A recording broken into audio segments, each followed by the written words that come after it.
unto our God, unto our God, the righteous in this, no one restrained. This is the God, ever rejoicing, praise and glory, honor and strength, unto our God, the righteous in this, no one restrained. This is our God, ever rejoicing. Ain't no way you are. Ain't no way you are. We sing. Ain't no way you are. Ain't no way you are. Bigay natin ang pinakamalakas na palakpak para sa ating Panginoon. Tunay na walang katulad, Panginoon. At tunay na kay buti mo sa buhay namin. Kaya patuloy ka namin papapurihan. Pasalamatan, Lord God. Lord God, set a fire down on our souls, O Lord. Dayaan mo na ang banal na Espiritu mo kumilo sa mga oras na ito. Alanahin natin ang Panginoon. At ipakita natin sa Kanya kung gaano siya kabuti sa buhay natin. Oh Jesus, we thank you, O Lord, and we adore you today. Hallelujah, Holy Spirit. You are welcome in this place.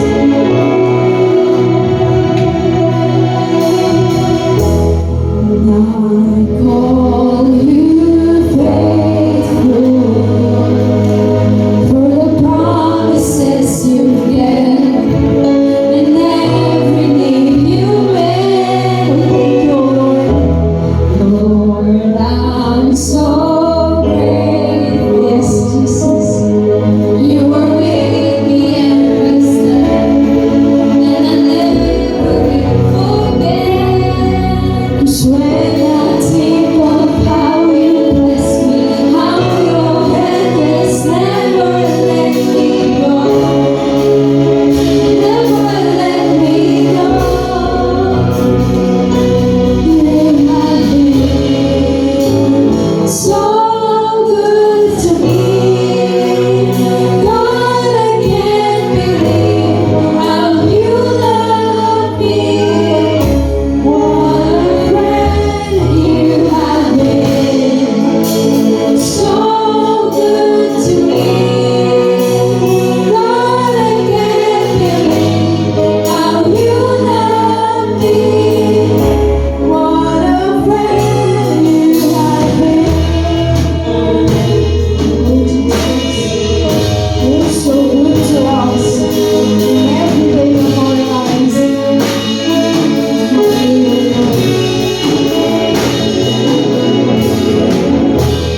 I call you Savior for the blood that washed me clean, for the wrongs that you redeemed. I know you're able, and eyes don't have to see, what reason to believe. 'Cause when I think of how you bless me, how your goodness never let me go, never let me go. You have been so good to me. God, I can't believe how you love me. What a friend you have been. So good to me. God, I can't believe how you love me. What a friend you have been. So good to me. God, I can't believe how you love me.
Siyang naghahangad ng pagkupkop ng kataas-taasan at nananatili sa pagkalinga ng makapangyarihan ay makapagsasabi kay Yahweh, buong ka't kandungan, ikaw ang aking Diyos, ang Diyos na tangi kong pinagtitiwalaan. Para po sa awit pagpupuri, lead on, O King Eternal.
Panginoon ay narito ang mga anak.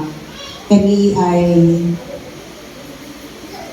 nagsadya sa tahanan mo ito sapagkat alam namin na ikaw ay naghihintay sa bawat isa. Dala namin, Panginoon, ang puso na nakahandang magpuri, nakahandang sumamba, nakahandang humingi ng tawad, awa at habag sa iyo sa mga nagawa namin mga pagkukulang, sa mga nagawa namin hindi maganda at kalugod-lugod sa iyong banal na harapan. Aming ibinababa ang aming mga sarili sa iyo, maging sa aming mga kapwa na hindi naging karapat-dapat ang aming mga buhay. Panginoon, wala kaming ibang itataas, wala kaming ibang sasambahin, wala kaming ibang matagpo sa lugar na ito, kundi ikaw. Kaya tulungan mo kami na maibigay ang best na pagsamba namin sa iyo. Nais namin maging karapat-dapat ang buhay na ihahain at ihahandog namin sa iyo. Ang aming mga pag-awit, ang aming mga pananalangin, ang aming mga pagtapik, pagngiti sa aming mga kapatid na kung Sunday lang namin nakikita, naway makapagbigay kami ng pag-asa, makapagbigay kami ng kalakasan sa buhay ng bawat kapatid namin. Ihahanda namin ang aming mga buhay, ang aming mga sarili sa pagsambang ito. Ito po ang aming panalangin, hiling at samo sa tamis na pangalan ni Jesus na aming Panginoon. Amen.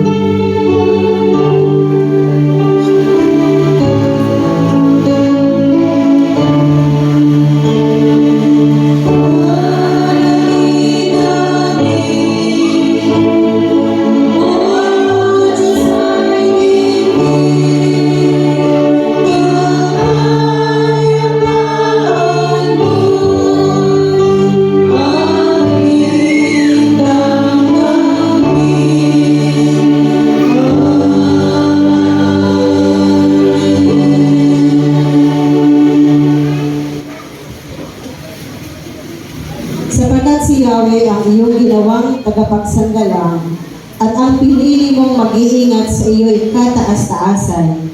Di mo aabuting ikay mapahamak. Di mararanasan kahit anong uri mga paghihirap sa iyong tahanan. Sa kanyang mga anghel, ika'y dadating. Saan ang laang makaroon, tiyan ang ingatan. Sa kanilang mga kamay, ika'y aalalayan. Nang sa mga bato, amoy hindi masasaktan. Iyong lalatangan ay mga ahas at iyong pagkasin. Di ka maano sa mga sakit at iyong pagkasin. Tayo pong lahat, ang sabi ng Diyos, ililigtas ko ang mga tapat sa akin at iingatan ko ang sino mang taong ako'y kikilalin. Kapag sila'y tumawag, laging na sila'y pakinggan, aking sasamahan at kung may problema ay sasakuluhan. Aking sila'y bibigyan ko gagantipalaan.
Kaya manalangin, Panginoon, narinig mo ang awit ng mga batang ito. Alam namin matamis, masarap na samyo ito sa iyong banal na harapan. Nawa sa kanilang pagtayo at pag-awit, patuloy mong bigyan at punuin ang kagalakan ng kanilang mga puso sa kamuraan ng kanilang mga paglilingkod sa iyo. Naway lagi nilang kasabikan at hanap-hanapin ito. Dalangin namin na sila'y ingatan at samahan mo sa kanilang mga pag-aaral, paglalaro, pag-abot at pagtupad ng kanilang mga pangarap sa buhay. Sa bawat ulo nila, Panginoon, ipatong mo po ang iyong makapangyarihang kamay upang tanggapin nila ang pagpapala na nagmumula sa iyo. Ito po ang aming panalangin sa pangalan ni Jesus. Amen. Sige po, tayo po lahat ay magsitayo para sa pagbasa ng salita ng Diyos na ating pagpupulugulayan sa umagang ito. Mula po sa aklat ng San Lucas, Kapitulo 4, talatang 1 hanggang 13. Luke chapter 4, beginning verse 1 up to verse 13. Ito po ang sinasabi. Umalis si Jesus sa Jordan na puspos ng banal na espiritu at dinila siya ng espiritu sa ilang. Doon ay tinukso siya ng diablo sa loob ng 40 araw. Hindi siya kumain sa buong panahong iyon, kaya gutom na gutom siya. Sinabi sa kanya ng diablo, "Ikaw ang anak ng Diyos, gawin mong tinapay ang batong ito." Pero sinagot siya ni Jesus, sinasabi sa kasulatan, hindi lang sa pagkain nabubuhay ang tao. Verse 5, dinala siya ng diablo sa ilang at napakataas na lugar. At sa isang iglap ay pinakita sa kanya ang lahat ng kaharian ng mundo. At sinabi ng diablo kay Jesus, ibibigay ko sa iyo ang lahat ng kapangyarihan at kapangyarihan ng mga kaharian ito, dahil ipinagkatiwala sa akin ang mga iyan at maibibigay ko sa kaninuman kong nais na tao. Kaya, kung sasambahin mo ako at mapapasayo, mapapasayo ang lahat ng iyan. Pero sumagot si Jesus, sinasabi sa kasulatan, sambahin mo ang Panginoon mong Diyos at siya lang ang dapat mong paglingkuran. Verse 9, pagkatapos dinala siya ng diablo sa Jerusalem at ipinakita sa kanya pinakita ang bahagi ng templo at sinasabi sa kanya, kung ikaw ang anak ng Diyos, magpakatihulog ka, sapagkat sinasabi sa kasulatan, uutusan ng Diyos ang kanyang mga anghel at iingatan ka. Aalalayan ka nila upang hindi tumama ang iyong mga paa sa bato. Verse 12, pero sumagot si Jesus, sinasabi sa kasulatan, huwag mong subukin ang Panginoon mong Diyos. Matapos siyang tuksohin ng diablo sa lahat ng paraan, iniwan siya nito at naghihintay sa ibang pagkakataon. Ang Diyos po ang magpala sa pagkabasa ng kanyang buhay at banal na salita. Sa tao'y aming inawan at ang lahat sa aming landas. Sa tao'y aming inawan at ang lahat sa aming landas.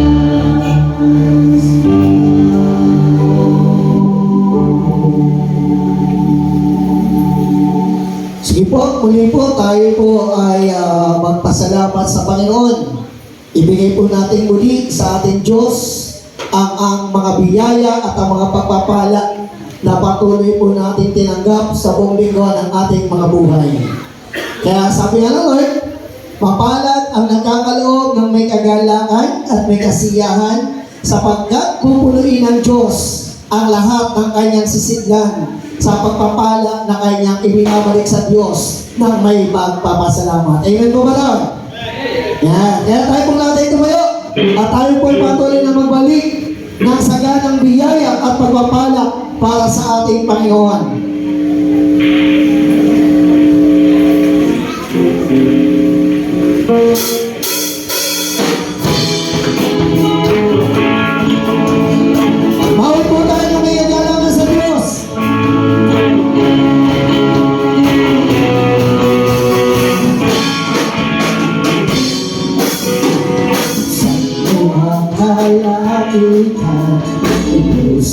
ang kasaganaan.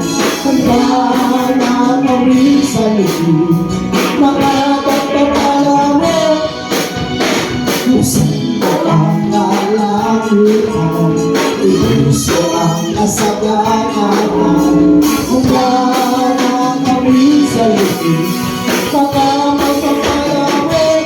Gusto, gusto, gusto, gusto, gusto.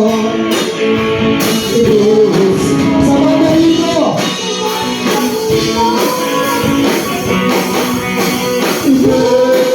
gusto, gusto, gusto, gusto. Sa mga dito kayo,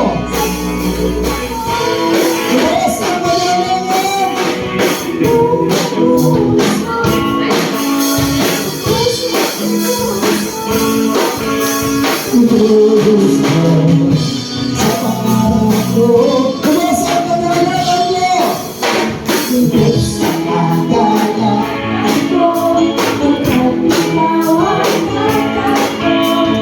dahil mayaman ka, mayaman rin. Sige, kumasa ka na lang. Kailangan ko, ikawan na kayo. At dahil mayaman ka, mayaman rin ako. Gusto namin! Gusto namin! Ako na sa ito! Biyaya, pagkakata ng Diyos! Sasampun ako! Gusto! Gusto! Gusto! Sa Diyos na ito! Isa pa! Gusto! Gusto! Gusto! Sa pamilya ko! Sa pamilya ko! Ikaw na natin!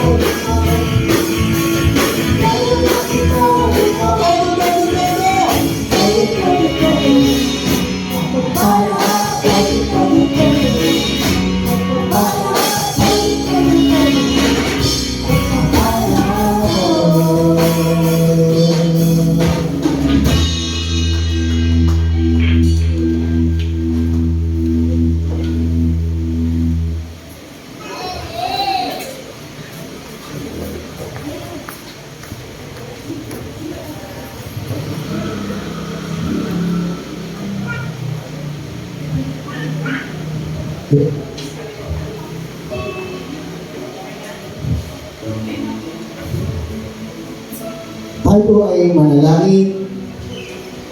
Patuloy o Diyos, kami nagpupuri at nagpapasalamat sa iyo sa umaga ito. Katulad nga po ng aming inawit. Ikaw na aming Diyos na mayaman higit. Na sa lahat ng bagay, ikaw ang nakakabatid ng aming mga pangangailangan. Kung ito man ay material, pinansyal o spiritual. Subalit ang kasaganang ito, Diyos, ay lahat ng ito ay nagmula sa iyo. Kaya't marapat namin ibalik sa iyo ang mga pagpapalang aming pinangkilig na may kagalakan at ng tunay na may katuwaan. Nawa, sa bawat sulokdutan, sa bawat sigla na walang sawang, ibinabalik ang pagpapasalamat at ang patuloy na paglilingkod.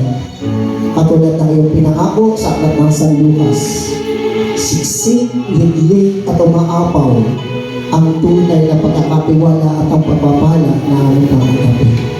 Salamat po sa kasaganaan, salamat sa buhay na may pagpapala, at salamat nawa ang biyaya ito ay patuloy na magamit sa iyong iglesia, sa iyong ministeryo at sa iyong ibasa.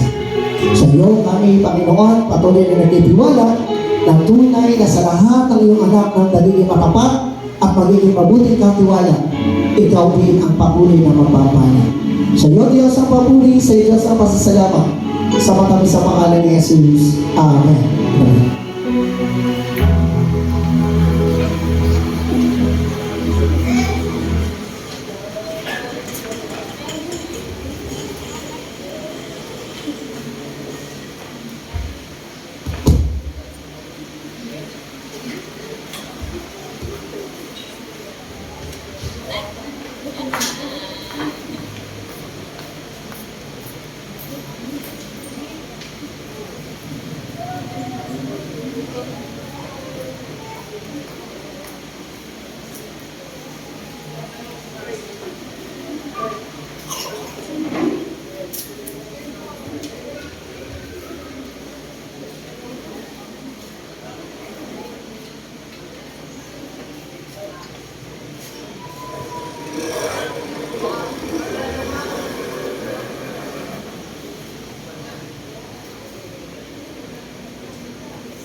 nga, sa tamang panahon, yung kalooban ng Diyos ay patuloy na magaganap sa ating mga buhay.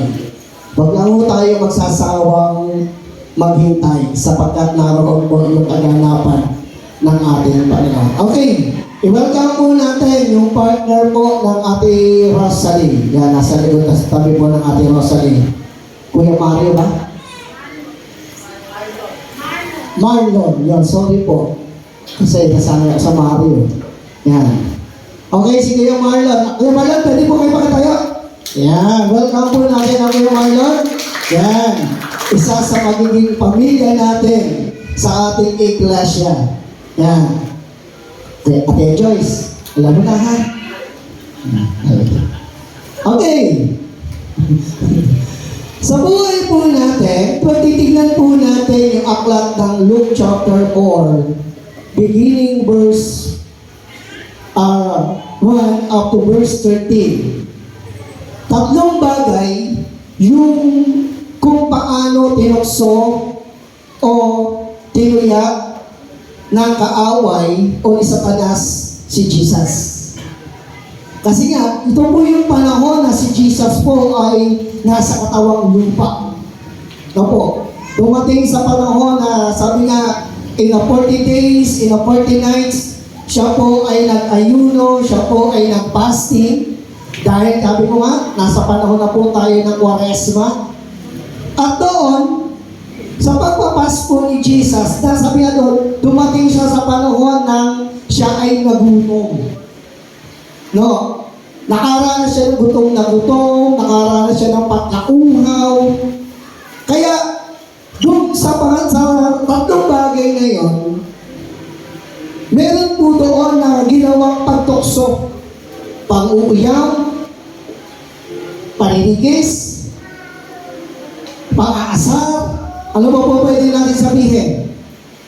Lahat ng pangit na salita ay naranasan po yung time ng Jesus. Ang doon sa time po na yun, sabi nga natin, ikaw bilang isang Kristiyano, ilang beses ka nang tinuyak dahil sa pananampalataya mo? Madami na. Ilang beses ka nang hinusgahan dahil sa pananampalataya mo? At ilang beses nang sinubok ang buhay mo dahil sa pananampalataya mo?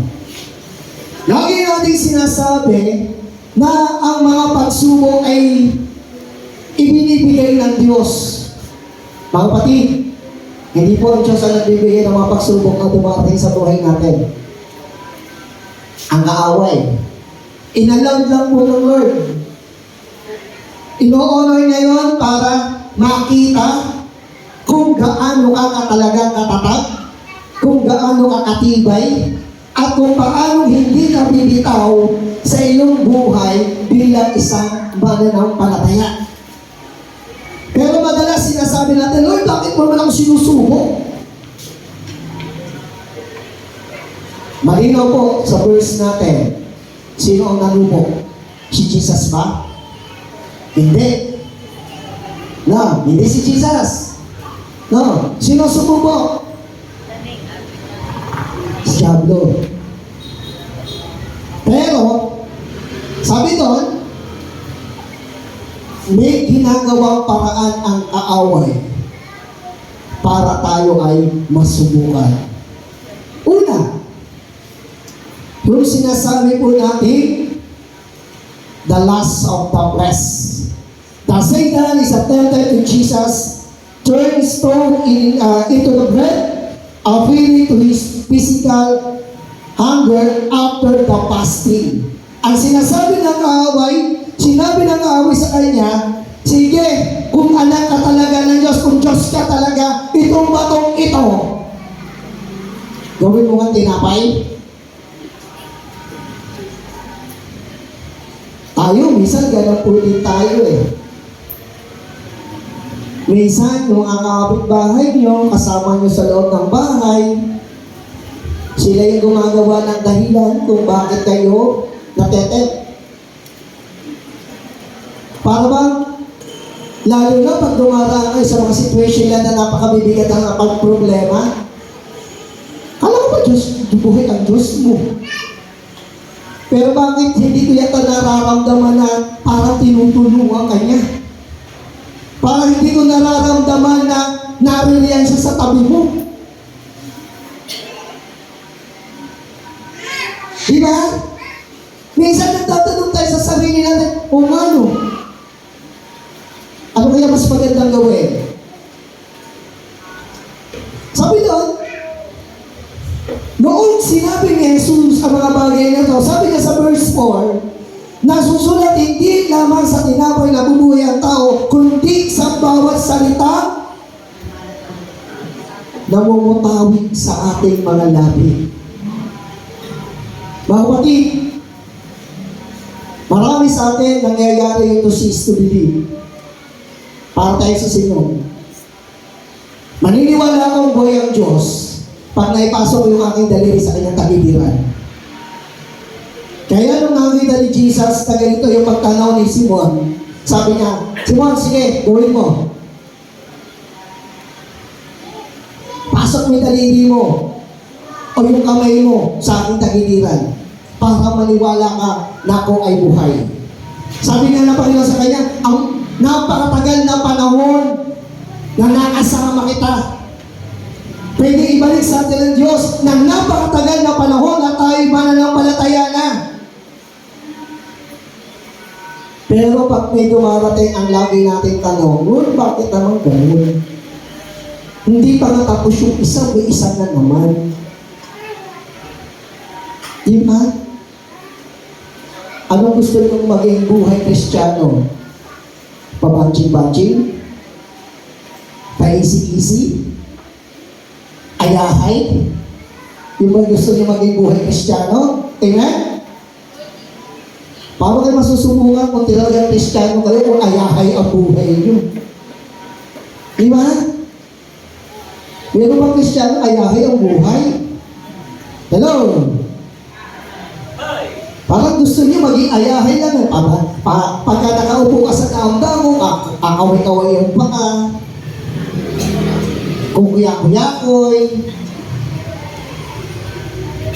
Diba? Walang Kristiyano naging ayahay ang buhay dahil sa pagsunod niya sa Diyos. Dahil sinasabi ng Matthew sa atin, ang sino mang sumunod sa akin, kailangan magpasad ng kanyang krus. Hello? Pasal pabuhay niya ang krus ng Diyos. Pero sinasabi ng krus doon, hindi po yung kailangan mo magpinitensya sa gitna ng kalsada. Nung isang araw, Friday ba yun? Thursday morning? O Friday? Mga 11 na yun. May lumabas dito sa kabila. Dugo-dugo yung likod. At init-init. Sumyaw yung lansan ng dugo. Bitit ko yung galong. Malaga na yung galong ko, bitit ko. Ibagsak ko muna at mahirap ko muna ilong ko. Dahil nalalansahan ako. Sabi ko, galong na ito. Simula pa lang ako ng pares ko eh. Kasunod yung asli ko. Siguro asawa ko yung kasunod. Tapos dalawang anak na medyo maliit. Magasin laki dito ako. Mga kapatid, lagi po natin tatandaan yung sinasabi ng Lord sa atin, yung layaw ng laman o yung layaw ng ating katawan, minsan yan po yung ginagamit ng kaaway para tayo ay matukso. Para mawalan ka ng panahon sa Diyos, mawalan ka ng panahon sa paglilingkod, mawalan ka ng panahon sa pagsimba, mawalan ka ng panahon o oras para manalangin at para magbasa ng Biblia. Tama po ba? Bakit? Kasi maraming andaraya ang ipapakita at gagawin ang kaaway sa iyo.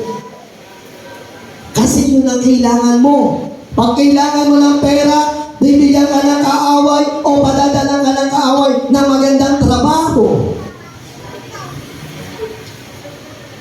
O kaya, papapasukin ka paglinggo. Kasi kailangan mo yun. Bato-bato sa langit, tamaan sa pula. Oh. Di ba? Kung ilang linggo, tanghali gigising.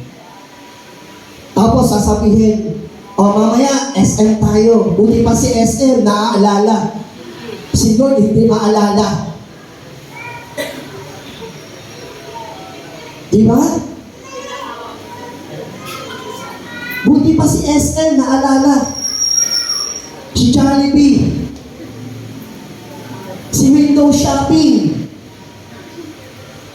Pero yung konting oras, konting panahon na dapat igugol sa loob ng iglesia, manalangin, makasama sa fellowship, ang sasabihin, busy po ako eh. Mga kapatid, huwag na lang po kayo magpo-post. No, kung sa akin ang galing ng linggo. Tapos nasabihin doon, late upload. Nag-late upload pa. Hindi din naman. Di ba? Huwag na kayo mag-upload. O huwag na kayo magpo-post. Tapos nakalagay doon, late upload to one day after. O 1 day ago. Ang inisip mo, parang kahapon to ang linggo. Tapos in-upload Lunes. Kaya sabi ng Lord, ang kaaway natin bilang sa Kristiyano ay yung ating sarili. Naniniwala po ba kayo doon? Ikaw ang gumagawa, ikaw ang nagdidesisyon, ikaw ang nagpaplano, pero sabi nga ng Lord, hindi mo ginagawa yung dapat para sa Panginoon. Pangalawa, sabi doon, kamusta po yung mga mata niyo?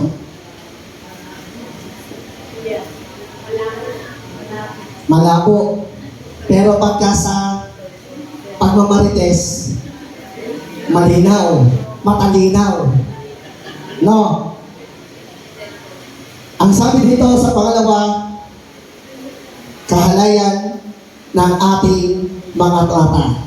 O yung sinasabi po natin, lust of the eyes.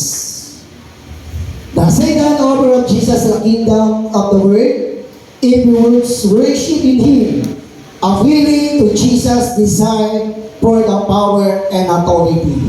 Ang sabi ng kaaway, ipinagkatiwala sa akin ito, itong mundong ito. Kaya kung sino man ang gusto sa mundong ito, ibibigay ko sa iyo ito mercy. Yan ang sabi. Sabi natin mo siya, bakit ako? Diba? Sabi ng away, pinagkatiwala sa kanya at gusto rin niya ibigay ito sa mga nilikha. Kaya sa atin, ano ginagawa natin? Akin naman pala itong mundo ito eh. E di gagawin ko lahat ng gusto ko. Ang sinasabi ng Lord sa atin, malaya mong gawin ang lahat ng bagay, pero hindi lahat ng bagay na ginagawa mo ay nakapagbibigay, kapurihan, karangalan, kalulatian sa ating Diyos. Gawin mo yung gusto mo. Okay lang po yun. Pero, ang sinasabi ng Lord sa atin, yung lust of the eyes, katulad nga ng sabi ko sa inyo kanina, maraming nakakapag-distract sa atin sa mabalitan ng ating mga mata. Sabi ko nga, yung mga babae, masusuot ng damit. Sorry ha. Kung alin yung pinakabaigsi, isang isusuot, tapos pag dumagat sa kasada, hatak ng hatak. Tapos pag binastos, sasabihin, bastos ka! Eh sino ba naging dahilan? Bakit naging bastos? Eh di siya. Mga lalaki naman, magsusuot din ng mga short.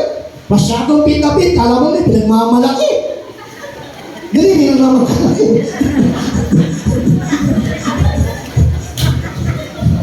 Diba?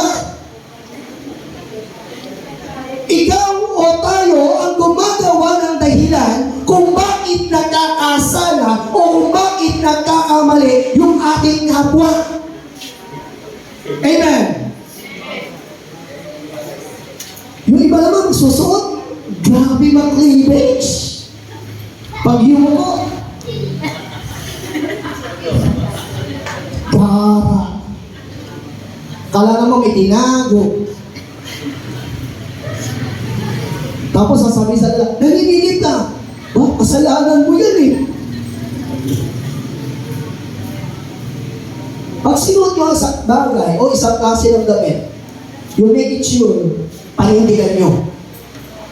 Kung nagsuot ka ng make shirt,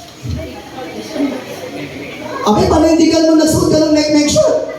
Be proud of you. Pag lumagat ka, taas na ako. Hindi yung lahat. Parang, mamaya matanggal yung butonis doon. Kahahatak mo. Nahubuan ka pa. Baka nakalimutan mo pang maglagay ng pangloob. Diba? Ako na-experience po ako eh. Ang DS po noon ay nasa ISPA kami, nasa Opera pa ako that time. Ang DS po noon ay si DS Margaha. Dumating po kami sa time na kami po ay nagkasal. Noon po ay nagsisimulang mausal yung tube. Yung tube na mga pang-aabay. No po. Ngayon, sabi ni DS Margaha sa akin, Pastor Ted, pwede ka na? Opo, yes, tara. Possession na lang. Pagdating po na paglalagay ng mga element, yung maglalagay, hindi ko na ako nagkakamali, yung paglalagay ng belo. Maglalagay po siya ng belo doon sa ikakasal. Biglang pumutok yung tube. Eh wala ko palang pangloob. Di ba yung nausi silicone sa babae? Live na live! Si BTS pag-asa na, BTS pag-asa, oh Diyos ko, Diyos ko, Diyos ko, Diyos ko.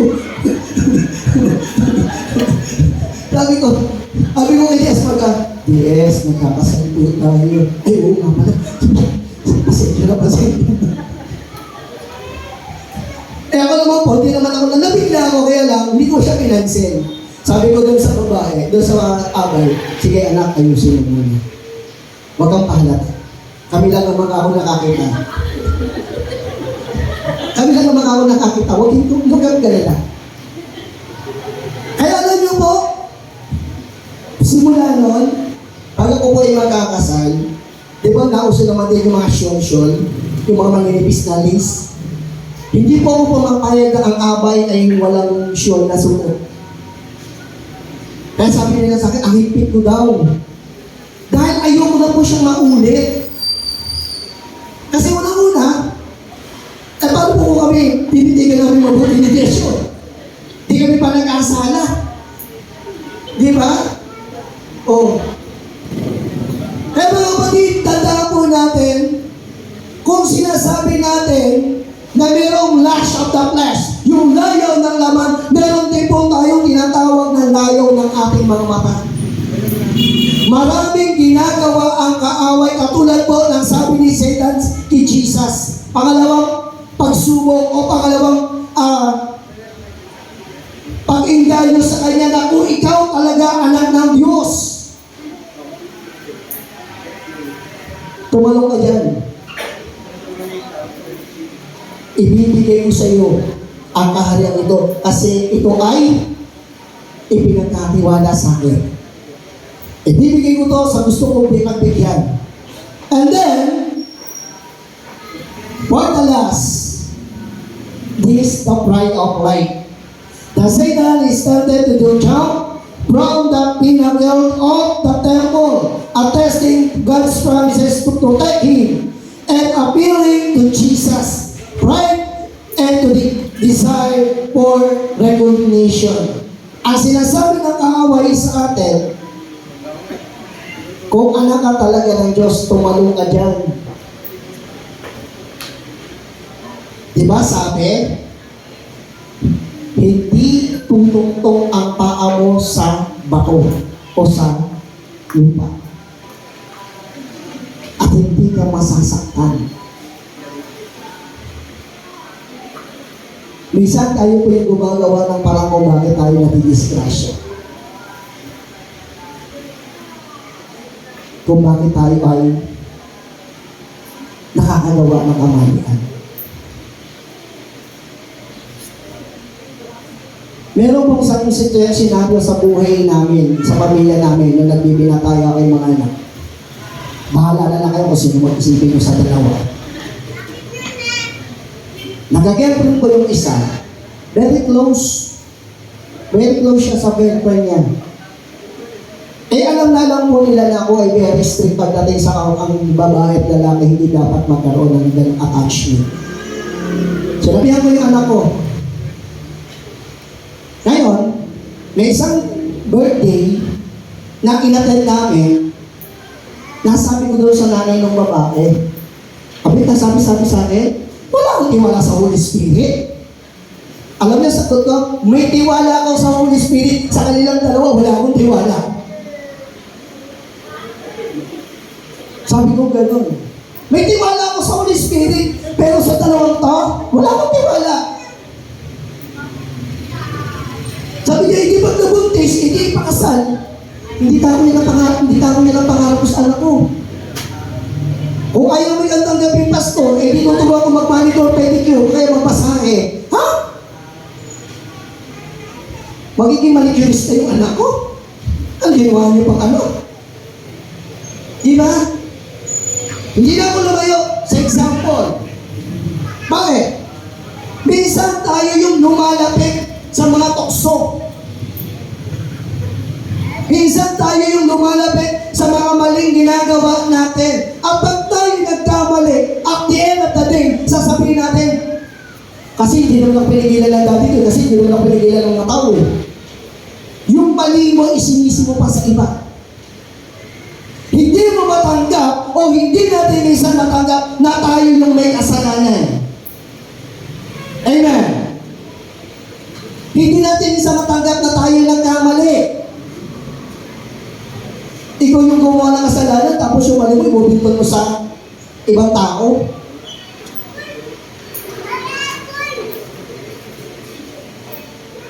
Dahil sabi nga ng Lord sa buhay natin, yung minsan, ito yung pride, ito yung kataasan natin na sabi ko nga, ito yung hindi naipiprito eh. Hindi siya naipiprito. Yung kataasan, hindi naipiprito. Pero hindi nawawala sa buhay ng isang tao. Kahit Kristiyano na, hindi nawawala yung pride sa kanyang puso. Unless, itong taong ito, tinanggap si Jesus bilang Panginoon at tunay niyang tagapagligtas. Ano ba sinasabi ng Lord sa buhay ng bawat isa? Sinabi ng Lord sa atin sa umagang ito, katulad po ng pangako ng Diyos sa buhay ng bawat isa. Minsan, yung sinasabi natin, yung last of the blessed, maraming pagigipit ang ginagawa ang kaaway. Maraming bagay sa buhay natin ang wala. Kaya tayo minsan ginagawa natin dahil wala yung mga bagay ngayon, sinisikap natin, ginagawa natin in 7 days. Hindi lamang po 24/7 tayo nagtatrabaho, hindi lamang po 27 o 24/7 tayo naghahanap buhay. Pati linggo, sinama na natin. Pero ang sabi ng Lord, ginawa ko ang mundo in a 6 days. After the 7 days, naman na siya.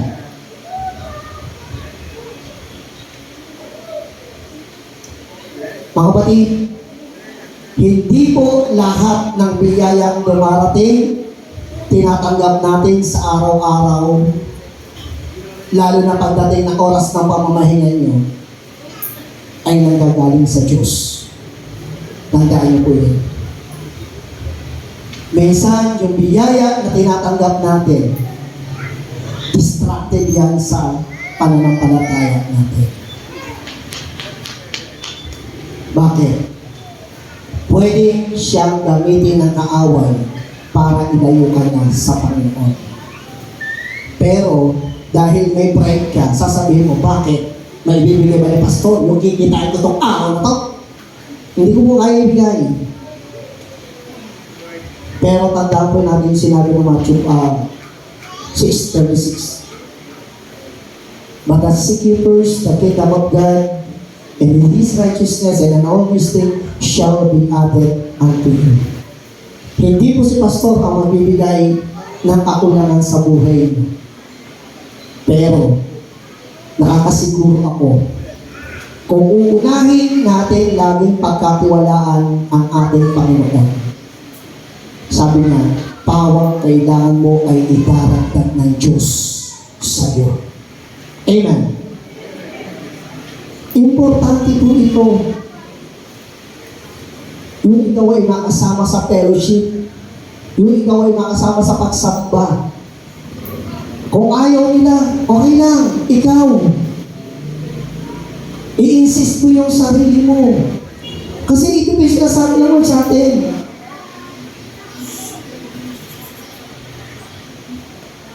Marami ginagawa ang kaaway.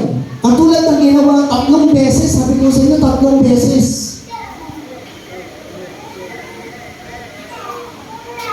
Yung bato, pagagawa kay Jesus na tinapay, kaya ni Jesus yun. Yung tubig nga, nagawang alak eh. Di ba? Yung lumbo nga, napalakad niya eh. Yung patay nga, nabuhay niya eh. Yung bato pa kaya? Pero,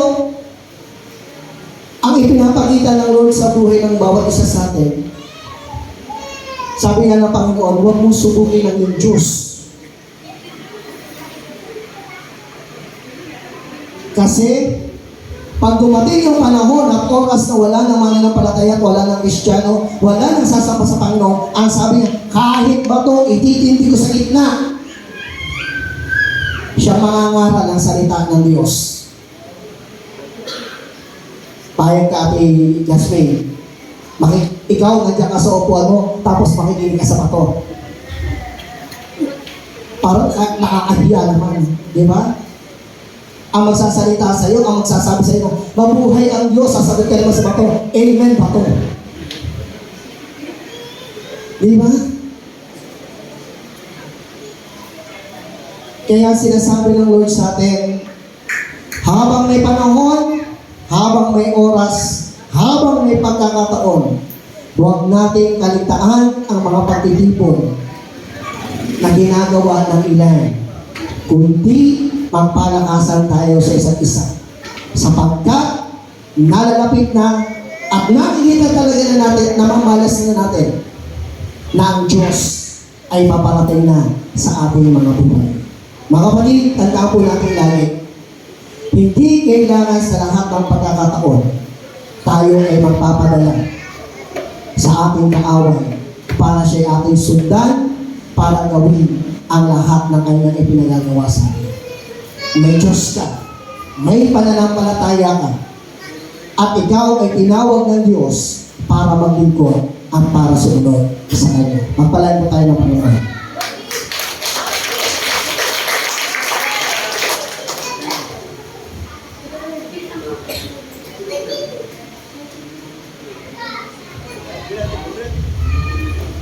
Sige po, patuloy natin sambahin ang Panginoon. Bagamat madalas po natin inaawit dito, yung seek ye first the kingdom of God. Patuloy po natin sambahin siya sa pamagitan po ng pag-awit, pagsambit ng bawat lyrics po nito sa ating pasasalamat at pagdadalaga.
Patuloy o Diyos kami nagpupuri at nagpapasalamat sa iyo sa umaga ito. Panginoon, alam namin kung paano kami dumaranas ng mga pagsubok, mga bagay na pagkutyak, mga bagay na kami ay ginagalit o inaasal. Bago po namin ito naranasan, ito ang unang nakaranas. Ito yung unang patuloy na ginawan ng patuloy na pagkutyan. Dahil gusto ng kaaway na ipamalas mo ang iyong kapangyarihan, ang iyong sa pagiging Diyos, at ang iyong sa pagiging Panginoon. Pero katulad nga po ng sinabi mo sa last verse ng verse 12 ng aming text, ang Diyos ay hindi dapat pinangungunahan sa anumang bagay, kundi ikaw na aming Diyos ang patuloy na dapat purihin, dapat pasalamatan, at dapat lunahin. Panginoon, salamat po sa pagpapaalala. Minsan kami bilang tao ay nakapokus na ang aming mga mata doon sinasabi sa layo ng laman o layo ng katawan. Marami kami gustong gawin, marami kami gustong i-achieve, marami kami gustong mapatunayan sa aming pamilya, sa aming sarili, sa aming buhay. Kaya ang lahat ng bagay na nakikita namin, O Diyos, tunay na ito, bagamat ito ay hindi naaayon sa iyong kapangyarihan, naaayon sa iyong kalooban, pero ginagawa pa rin namin. At binibigyan pa rin namin ng justice ang aming mga sarili, na tama ang aming desisyon, tama ang mga bagay na aming ginawa. Kaya alam namin, O Diyos, lagi ka namin nabibigyan ng kalungkutan, lagi namin nabibigyan ng kapighatian ang iyong dakilang pangalan, ang iyong dakilang espiritu, na patuloy na aming kinikilala at tinanggap. Dahil sa aming patuloy na mga pagkakamali o mga patukulang na aming nagawa. At ang lagi mong pinapaalala sa amin, hindi mahalaga ang mga bagay na aming tinatangkilik. Kung kami naman ay haharap sa iyong dakilang dula o sa iyong dakilang harapan sa tamang panahon na kami yung tinawag, na hindi namin mabibigyan ng tunay na kaligtasan ang aming kaluluwa o ang aming mga espiritu. Panginoon, patawad sa lahat ng aming nagawang pagkakamali. Patawad dahil mas inunan namin ang mga gampanin namin sa loob ng aming mga tahanan kumpara sa iyo. Patawad sapagkat dumarating kami sa punto ng aming mga buhay na nababaliwala namin ang iyong mga salita. Dahil lagi namin naiisip o lagi namin napang ninilay-nilay paulit-ulit, palagi na lang. Pero ang lagi mong pinapaalala sa amin, papalad yung mga taong nanampalataya na hindi namin nakita o nabalas yung Diyos na aming tinanggap, yung Diyos na nagbabago ng aming mga buhay. Mapalad yung mga taong patuloy na nanahapis dahil sa iyong kapangyarihan, dahil sa iyong pangalan. Mapalad kami na patuloy kami tumatanggap ng pagkalimura, paghakotya at paghamak ng aming kapwa dahil sa aming pananampalataya. Salamat sapagkat pinatunayan mo sa mensahe ng iyong salita. Mapalad yung taong nananatiling tapat. Mapalad yung taong nananatiling tumatawag, kinikilala kami ng Diyos at pagkasaling tagapagligtas. At mapalad kami sapagkat mula pa lamang sa aming pagkabata, binigyan mo na kami ng pangalan. Tinawag mo na kami sa aming mga pangalan. At binigyan mo kami ng isang kaloob na magpuri, magpasalamat sa iyong dakilang pangalan. Panginoon, salamat po sa umaga ito. Salamat sa lahat ng iyong mga anak na narito. Ikaw ang higit na nakakakilala sa kanila. Ikaw ang higit na nakakaalam ng laman ng kanilang mga puso.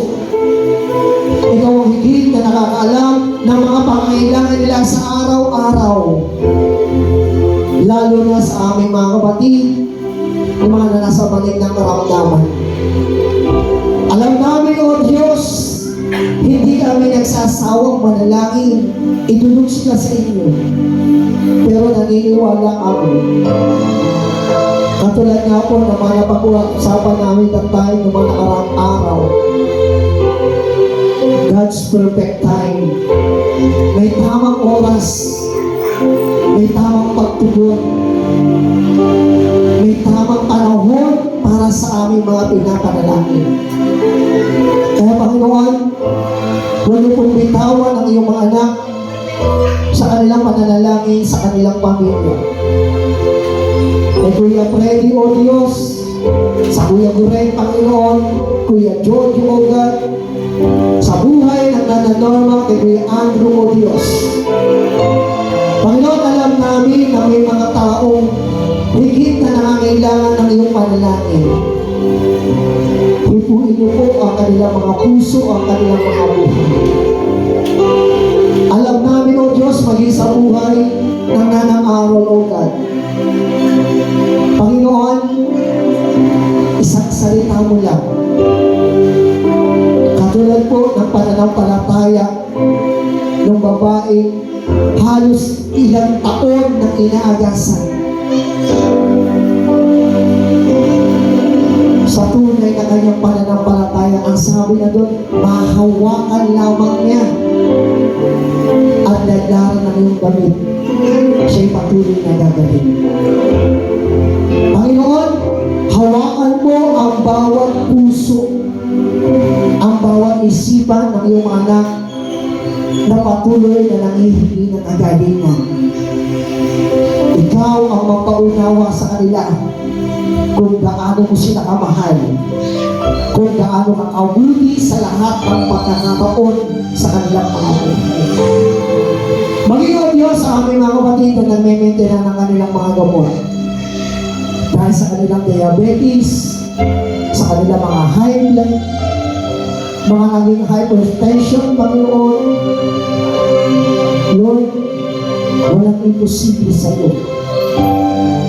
Sapagkat lahat ng bagay ay posibleng magagawa mo dahil sa aming pananampalataya.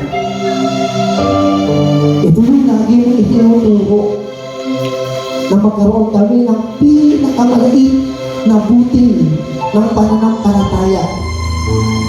Yung butil ng pananampalataya ngayon ay kayang lumago, kayang lumaki, at kayang makaloob ng lahat ng aming kailangan.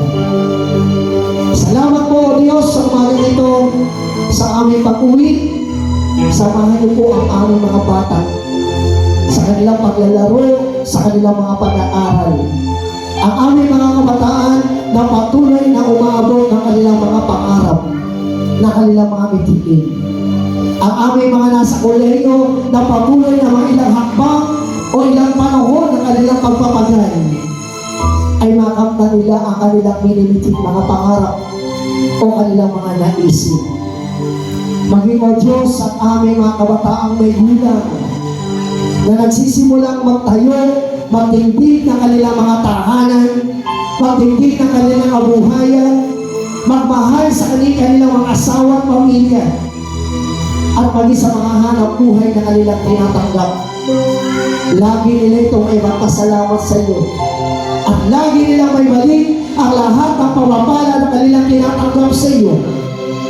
Sapagkat alam namin, kung hindi mo sila pagpapalain, sabi nga doon, hindi nila mararanasan ang kasaganaan at ang tunay na katiwasayan. Sa aming mga kababaihan, salamat sa magtiyaga, sa pagpapagal, pagmamahal sa kanilang pamilya, pagpapaalala sa mga anak, pagpapaalala sa asawa o Diyos. Salamat. Dahil nananatili ang kanilang puso maging tapat, hindi lamang sa kanilang asawa, kundi sa Diyos na kanilang tinanggap at sa Diyos na nagbibigay ng buhay para sa kanila. Sa aming mga kalalakihan, dalangin din namin, O Diyos, sa bawat hanap buhay, sa bawat pagpapagal na kanilang ginagawa para maitaas ang antas ng kabuhayan ng kanilang pamilya. Ang sabi mo nga, Panginoon, hindi ka maramot kung kami hindi sa iyo. Kaya ang aming hiling, patuloy mong pagpalain ang bawat nalalakihan namin sa iglesia ito. Kasama na rin, O Diyos, ang bawat hanap buhay, ang bawat negosyo ng iyong anak, ang bawat pinagkakakitaan, ang aming mga guro na nagsisipagtulong, ang mga nagtatrabaho sa mga warehouse, O God. Salamat sa patuloy mong pangangalaga sa kanilang mga buhay. At naniniwala mo kami, ang aming puso, ang aming isipan ay magiging sentro lamang para sa iyo. At naniniwala kami, O Diyos, lahat ng bagay na aming hihingin ay laging posible na may sagot ka. Kailanman hindi mo kami tinanggihan. Kailanman hindi mo kami tinalikuran. Sapagkat ang iyong pangako sa amin, hindi mo kami iiwan, hindi mo kami pababayaan. Yung aming panalangin na may pananampalataya, pagkilala, pagtanggap, pasasalamat at pagpupuli sa pangalan ni Jesus. Amen and amen.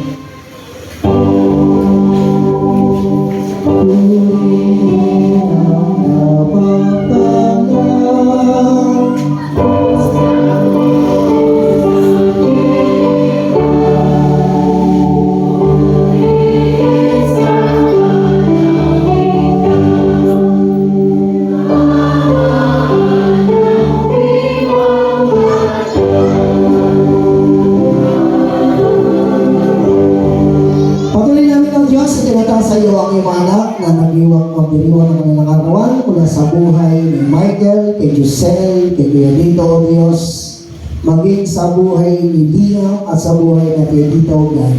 Ikaw yung tunay na magpala, ikaw yung tunay na mga alaga para sa kanila. At lagi nila makamtan ang iyong kapangyarihan at ang iyong kadakilaan. At sa aming paghayo, patuloy po namin tagapin ang biyaya ng Diyos amang sumasalangit, kapangyarihan ng anak na sa Kristo, at ang patuloy na pakikisa at pangungatuloy ng Santo Espiritu ang siyang maghahari sa aming mga puso, sa aming mga buhay, mula ngayon at magpakailan-kailan pa man. Amen. Amen.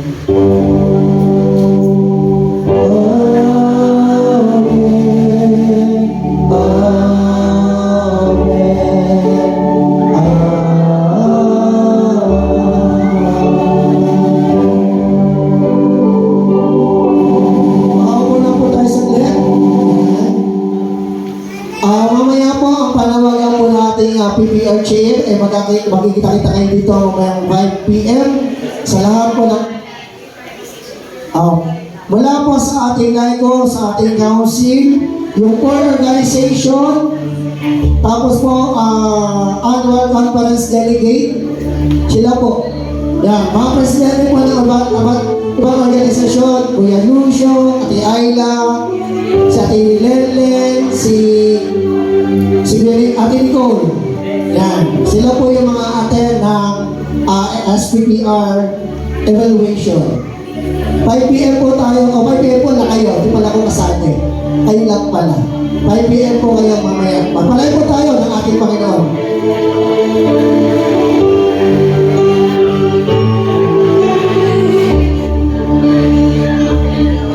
pong lalabas hanggang hindi po nakakarating si Pastor sa pintuan para makakayan po kayo. At yung po mga maninigil na buwis ay nandun na po yung sa color coding. Pupwesto na po yung sa color coding, baka makauwi po sila. Panawagan po yung po gusto bumisita sa mga kapatid natin sa Gulong Malabon. Matagal na po natin silang hindi nasasamahan doon sa pagsamba. Sumama po tayo yung po available mamaya o ngayon sa Gulong Malabon.